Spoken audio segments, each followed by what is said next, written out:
Hey everybody, good evening. It's Chris here. Welcome back to my YouTube channel where we talk about recovery, what it's like, what it's been like, what we hope to be like, right? And a little bit of everything. But mostly we read out of this book, Daily Reflections, and we talk about our topic. So we'll get started. Today is June 18th. The title of the entry says, A Fellowship of Freedom. If only men were granted absolute liberty and were compelled to obey no one, they would then voluntarily associate themselves in the common interest. And that's As Bill Sees It, page 50.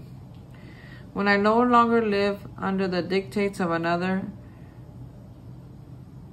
or of alcohol, I live in a new freedom. When I release the past and all the excess baggage I have carried for so long, I come to know freedom.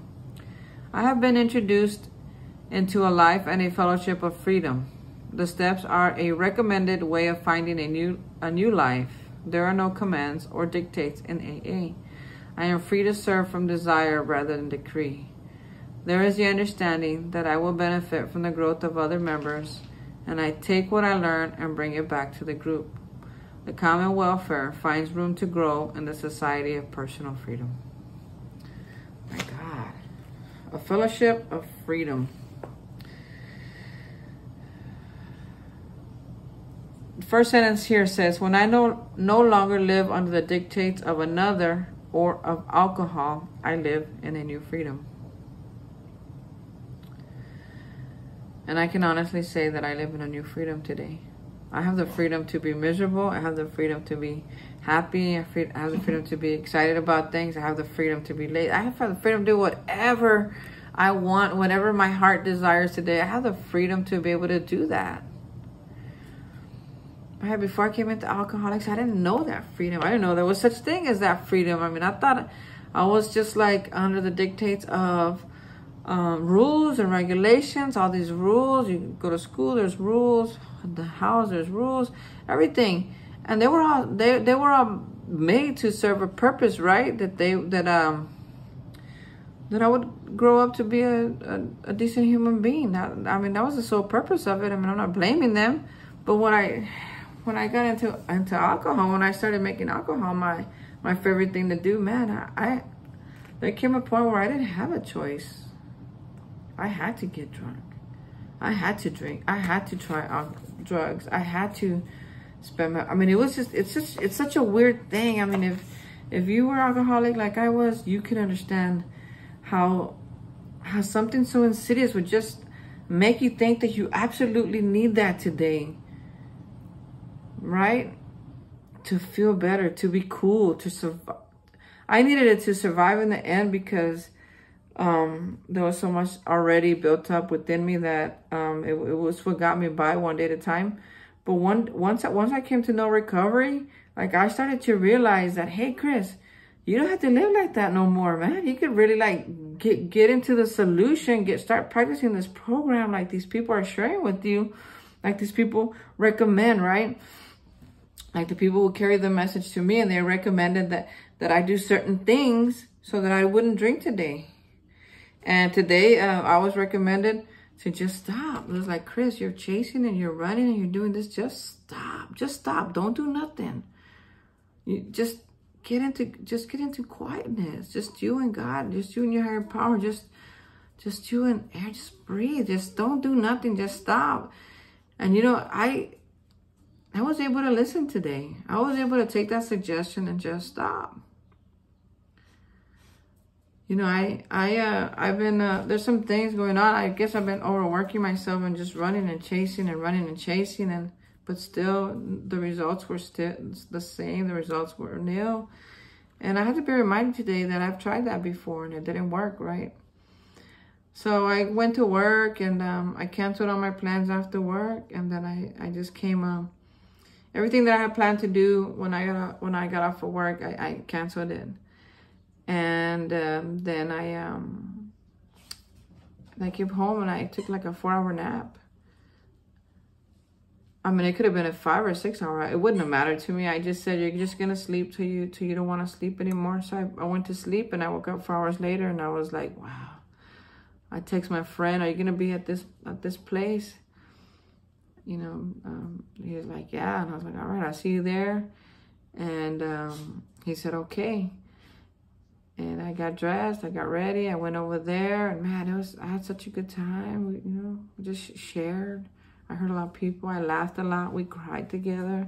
I mean, there must have been about 30 or 40 people there. We ate, we drank Pepsi, I mean, and then I came home, and something happened to me when I came home. It was like, I wasn't falling asleep on the road, and that's one of my biggest, to me, that's one of my biggest fears, right? That I would fall asleep on the road and crash. And you know, I just part of my story here a little bit was that, you know, I came to recovery through a DWI that I got in the year 2001. And I had been drinking every day. It was about for like 7 or 8 days already. And I was really, you know, my body was tired, and I was telling my friend, you know, my girlfriend at that time, I was like, hey, I don't want to drink tonight. I don't want to do anything. I don't want to smoke weed. I just want to go home. And she goes, well, you said you were going to come see me. And I was like, okay, I'll go see you. But then I really want to go home. She's like, okay. And then she goes, we're supposed to go to your sister's. And I said, no, I don't want to go. Well, you got, you know, you said you were going to go. You can't not show up. And I was like, okay, I'm going to go, but I don't want to drink. She's like, okay. And then it was like, you're rude if you don't drink, Chris. And I was like, okay. So then I drank. And then I said, we're not going to stay long. She's like, okay. And then she was like, we just got here. You know, so I felt like it was just weird. And I know in my gut that I really didn't want to do that anymore. But I kept doing it. I was under the dictates of another person, right? It says right here. What does it say?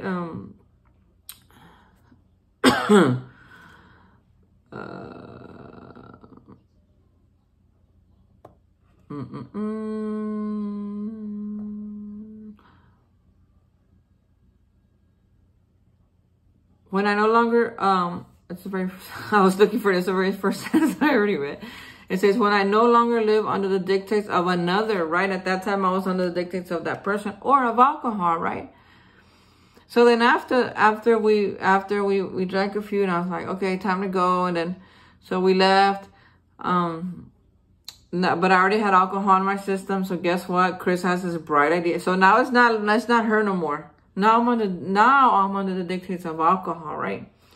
So I said, hey, it'll be kind of cool if we did this. And she was like, okay. So we went and did that. And I was like, hey, let's stop here. And she's like, okay. So we stopped at a bar. It's like, hey, let's smoke some weed. Oh, okay. And it just got to, man, I don't know, somewhere right there is when it started glitching in and out. Like I remember being at Taco Cabana, and then I remember having a good time. And then I don't remember what we ate. I remember just having smoked a lot of weed. And I remember people being there, but I don't know what they were doing there. And it was just, I don't know if they were with us or with other people. Like, I felt my vision just in and out. And guess what? I got in the car, just drove. I drove because that girl didn't know how to drive. So I drove, and I was in and out, falling asleep, in and out on the way to drop her off. Man, I was so tired, and I really didn't want to do it in the beginning of my day, but that's what my day was like. And I remember just coming to, I heard like a lot of honking, and I remember opening my eyes and coming to, and I could see the light post was there. And I was like, oh man. I mean, I didn't even have my reactions were to do nothing. I didn't have the reflex to move out the way. I was like, okay, God, here we go. And boom. And then I had a really big accident. And ever since then, I've always said, man, I don't want to get to the point where I'm falling asleep on the road. And I've been doing that lately. And I just like, I don't want to do this no more. So I'm just like, I'm going to quit my job, one of my jobs, because I have 2 right now. And I'm just like, man, I don't want to live a life where I'm falling asleep on the road anymore. Because that's what got me here. That's what got me, you know, and I'd been doing that for years. I'd been falling asleep on the road for years, man, right? Going over going over curves and just doing crazy things, but never that bad. And that day is what got me to jail, what got me to DWI, which brought me into recovery. And while I'm grateful for that experience, man, it's painful. It's like being sleepy is like worse than being hungry for me. Man, at least if I'm hungry, I can find something to eat. But man, being sleepy and you can't find rest, it's the worst thing ever. So I'm grateful today that I do things because I want to do them, because I can do them, because I know that there's a solution. I know that there's an option. I know that I can be like, hey, whoa, you know, I canceled some stuff that I had planned today, and I just like, man, if it's for me, the opportunity will never leave me. So I truly believe that. So I came home, I got some rest. I woke up when I said, you can just sleep till you can't sleep no more. And I love that. The alarm didn't wake me up today. I could just sleep till I couldn't sleep anymore. It's like, okay, so you're probably listening to me thinking like, Chris, what does this have to do with recovery? What does this have to do with the 6th step? What does this have to do with this, you know, this program that you talk about that you love so much? It's like, well, it has a lot to do with it, because one of my defects is people pleasing, right? There's a whole bunch that show up. People pleasing, not listening to my guts. This idea that no means no. I couldn't stand to that. I didn't have no boundaries. I would let other people tell me what to do. I was managed by women, right? I wanted to fit in, so there I was trying to do whatever thing. I mean, like, all these things. Drinking and driving, that's another one. Falling asleep at the wheel, smoking pot. I mean, like 10 things that I could think of in that scenario that I could, you know, I don't want to say I could have done different, because I couldn't have at that time. But now when those 10 things crop up in my life, I can work on them. That's what the 6th step tells me. Chris, you got 10 things right here that you could be possibly dealing with, and fall asleep on the wheel again and maybe even die this time. Or you could you could decide today that you don't want to do that no more. And I decided today, I don't want to fall asleep at the wheel no more. Right? Let that one go. I don't want to drink and drive today. I don't want to smoke pot. I want my no to be no. I want to have boundaries. I don't want to be dictated by women or being cool. Right? It's all these things. I'm trying to remember what the other, my people pleasing. It's like, man, I'm sorry. And I'm not a bad person. I think I'm a great person. I think I'm great, just, you know, the way I am today. And I think that people who care about me will appreciate that. And the rest that can't appreciate it, well, they don't have to leave, because they're probably not in my life anyway. But I don't have that attitude of take it or leave it like I used to, or like, let me do whatever you say so you could like me. I don't have that anymore. Now today I get to be myself and be like, man, it'd be really cool to go out with that girl, but it's okay if I'm not, you know, if I'm not her type, that's okay. I can accept that today. I can be her friend today. You know, little things like that. And I can work on them today. Why? Because I want to be different today. Why? Because I'm in recovery. I mean, it's in these past few months, I've learned that I could know everything that's in this book. I could, if I would close my eyes, I might be able to recite some of this stuff, but what does it matter if I don't apply any of this to my life? If I don't use this solution to help me live a better life today? Because if I don't do that, then I'm just dry. Then I'm just not drinking. And today was a good example of me taking a suggestion because I wanted to, because I really wanted. I didn't come home and be like, hey, I can't make it because so-and-so thinks I need to get some rest. I wasn't like that. I thought to myself, hey, that person's right. And I canceled everything. And I said, you know what? I want to sleep till I can't sleep. I want to sleep till I can't sleep. I want to get rest. I want to take care of my body. And before it wasn't like that. I was forced to do everything. You know, I'm really grateful for this personal freedom. And it's personal. I say that a lot. This program is personal. Maybe you can learn something from what I share with you. Maybe you can relate to some of the stuff that I share with you, but my recovery is very personal. Your recovery is very personal. Our friends and families, their recovery, their life is very personal. I mean, there's just certain things that are very unique to our experience. So I really like that. I really enjoy that part of the program. It's like, this is an experience between me and my higher power, and me and the rest of my life, and me and today. Because nobody else is experiencing what I'm experiencing right at this moment. Even though you might be listening to this video tomorrow or 10 years from now, it doesn't matter.